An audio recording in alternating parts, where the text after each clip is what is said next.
তো গাইজ আমরা ঘাটের পাড়ে চলে এসেছি, দেখতে পাচ্ছ পুরো গিজগিজ করছে, পুরো গিজগিজ গিজগিজ করছে। তো তোমাদের দিদি ভাই আজকে দণ্ডি কাটবে, তো তোমরা দেখতে থাকো। আমাদের দিদি ভাই আগে স্নান দান করুক, তারপর দণ্ডি কাটা স্টার্ট হবে। দিদি ভাই এখন নামবে, আজকে তার অনেক বড় পরীক্ষা। দণ্ডি কাটা মানে চারটে কিছু ব্যাপার না, একটা মেয়ে। আর তোমার দিদিভাইয়ের শরীরটা প্রচণ্ড খারাপ, তবুও তার মনের ইচ্ছা পূরণ করবে, তাই তো বলছে। তো এখন বৃষ্টি স্টার্ট হয়ে গেছে, বৃষ্টি করছে, আমরা ঘাটে ঘাটে চলে এসেছি।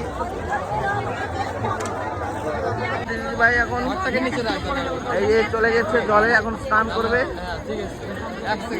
পুরা সাহস, সমুদ্রেতে স্নান করেছে, পুরা সাহস হয়ে গেছে।